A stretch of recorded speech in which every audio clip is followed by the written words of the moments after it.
I've always been a grafter. The last time I worked legitimately, I had 4 jobs in total. I was working in a chippy when I thought about prostitution again.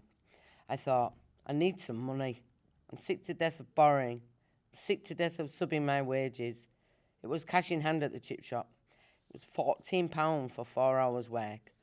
Thursday night you got £17, and if you worked the night, £60 a week in total. I thought, I just can't keep doing this. I'm sick to death of the kids eating chips. I don't want lots of money or loads of nice things, just to feed and clothe the kids. I don't want to work in prostitution anymore. I don't ever want to do it again, but at the moment in time, I'm not being left much options. There's a story behind every person, from child abuse to being battered, to being raped, to being sodomised, to being nearly murdered. I want people to look into people's lives properly and understand, and not just look at prostitutes and think, you dirty bastard. A lot of people don't want to go out and sell the bodies, but they've got to do it. There's some women out there working to feed their kids, or to, give it to a boyfriend who's beating them up. And so the various stories of the women who have been forced into prostitution, that is not a happy life. So that's why we need to record the stories. Good morning. This is called Discarded by Society. I am enslaved in a cage of my own creation. I can't escape. I can't find the key. I am just a piece of meat that can be bought, used, and cast aside. I allowed this to happen. I have no other choice. I am just a piece of meat, and this is my existence. I accept this fact, this way of life and death. I don't want to die, but I don't want to live this way either. I can't escape. I don't feel sadness or fear or rage. I feel nothing. A yawning black hole, total and utter darkness, sucking life and light into the oblivion inside me. I feel so desperately alone. This is my reality.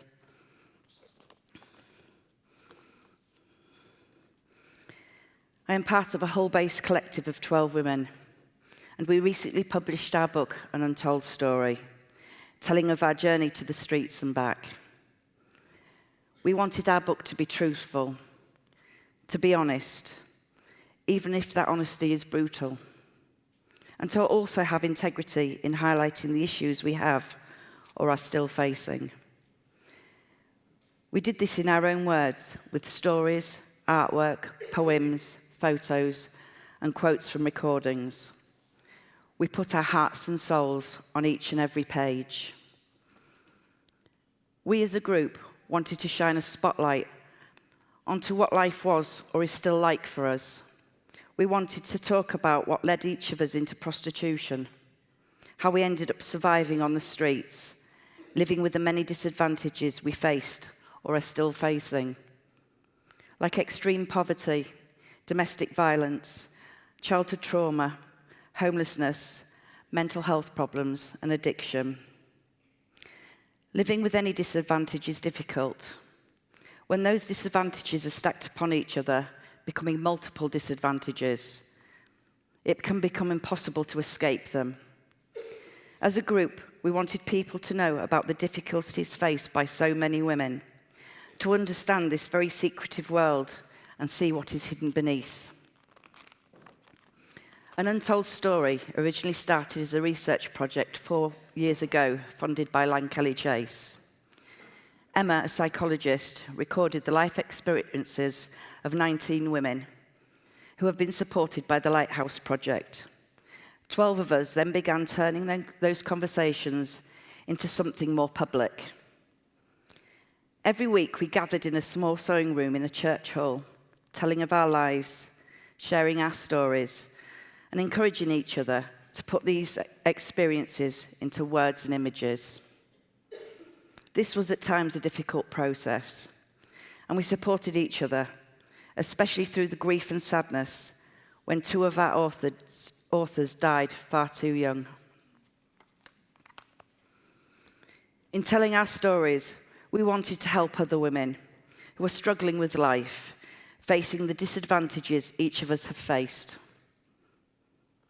We ultimately wanted to change views, perceptions, and opinions regarding street prostitution, to let people know prostitution and sex work is sometimes the only option, and challenge the stigma that is attached to these difficult topics that are included in our book. I'm now going to read a short story from our book, written by Mia.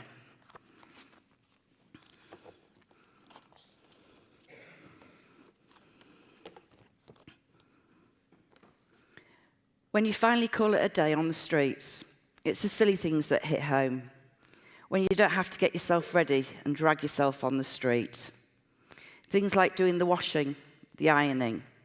Any other time, you would hate doing the ironing, but it's a pleasure to do when you know you can stay in and not stand on a street corner. Or just daft things like being able to put your feet up and watch television without having to get ready halfway through a programme. It may sound stupid to some people, but I have stood on a street corner in thick snow, pouring rain, fog so bad you can't see anything.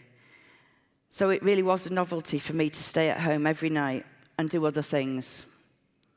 Even now, especially in winter, when it's really cold, I look out of my window and think, yes, I'm truly blessed, because I know I will never be standing in the freezing cold like the girls do now. And like I said, it's the silly things that you take for granted.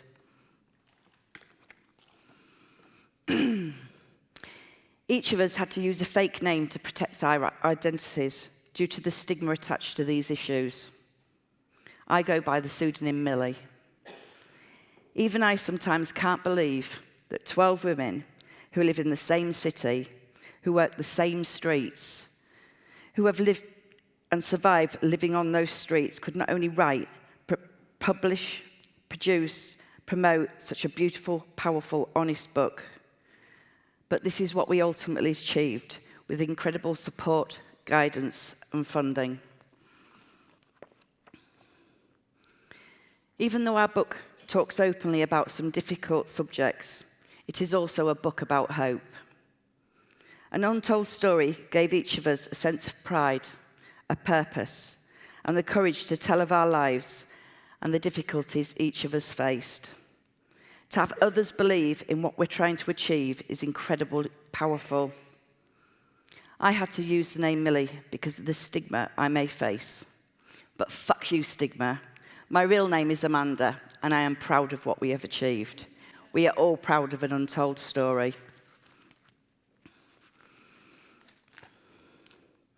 I often get asked how I came to be a street prostitute, and that's an easy answer to give: drugs. Often prostitution is referred to as easy money. There is nothing easy about getting raped or beaten or robbed, having random strangers spit at you in the street. There is nothing easy in the realization that society just doesn't care. I first started using drugs to push down my emotions with prescription drugs as a teenager, as a way to cope with my mum's frightening undiagnosed mental health issues. I made an incredibly stupid mistake by taking heroin, one that I regret to my core. I thought I was stronger than heroin, that I would never become an addict, that I could control it. I genuinely didn't think I would lose everything as my life spiraled out of control. I now live with the guilt and shame of failing my 3 children, my family, and myself. It is a burden I carry inside each and every day, a burden that is mine and mine alone. I've worked the streets in both Hull and South East London. The only differences are the street names. Homelessness, poverty, domestic violence, addiction and prostitution are not just a Hull problem or a London problem. This is happening in cities and towns across our country. Getting off Class A drugs was the hardest thing I've ever done. Staying off Class A drugs was even harder. It was an incredibly long, painful, drawn-out process. I've been clean for 12 years now, and for the past 10 years, I've volunteered for the Lighthouse Project, as an outreach worker in the red light district in Hull. My life has changed beyond recognition. When I do a shift, I'm reminded of what my life was like, how much of a battle it was to escape that way of life. It also reminds me never to become complacent. During our 2-hour shift, we drive a large 7-seated car along the main road where the women work. The car is large enough for women to get in, warm up, offering a safe space and a bit of privacy. This enables us to engage with the women we see, offering support, hot drinks, condoms, information, and friendship. Over the past 10 years, I have become more and more frustrated. I'm frustrated because every time I do a shift, I see women struggling with life, working the same streets I did all those years ago. They are being failed by broken systems, staff shortages, and budget cuts, without the proper support that is so desperately needed. I meet women whose only support within the drug treatment system is a 10-minute session every 2 weeks, when they pick up their methadone prescription. I see women coming out of prison and going straight back on the streets. I see women who are back out working the streets after years of being drug-free because they have had no support. I meet women who have absolutely nowhere to sleep. I see women waiting months for mental health assessments. I meet women who not only fund their own addiction, but their boyfriends as well. I know what it feels like to be discarded by society. Often it is left to small charities to pick up the pieces of people's shattered lives. These charities are often underfunded, understaffed, and under pressure, not knowing what the next 12 months will bring. For the past couple of years, my frustration has turned to a seething rage. Hull City Council, in 2014, implemented the Section 222, which actively seeks out working girls, issuing ASBO orders and giving a 2-week prison sentence to the women who break them. Hull is the only city in the UK who has this destructive approach. This is targeting and criminalising vulnerable women who need better access to addiction treatment, who need better support and faster access to mental health assessments and treatment, who need affordable housing, who need support because of violent relationships, who need long-term counselling after childhood trauma. Not criminalising and imprisoning women so they come out of prison with no support, drug treatment, housing or benefits. Surely there are better options than the Section 222. Options that don't criminalise vulnerable women and force them into more and more dangerous situations. Other cities around the country are also considering using Hull City Council's approach. This is not the answer to street prostitution on our streets across the country. As my frustration turned to a seething rage, that in turn has become a purpose and a passion. I will, at every opportunity, highlight the issues faced by so many in our country today and challenge the stigma attached to these issues. For far too long, successive governments have failed vulnerable people. No longer can our government turn a blind eye or bury their heads in the sand and pretend this is not happening. When will they take responsibility for failing vulnerable people across our country? When will the government admit they haven't a clue as to what is happening on our streets across the country? We are a country in crisis. The time for change is now.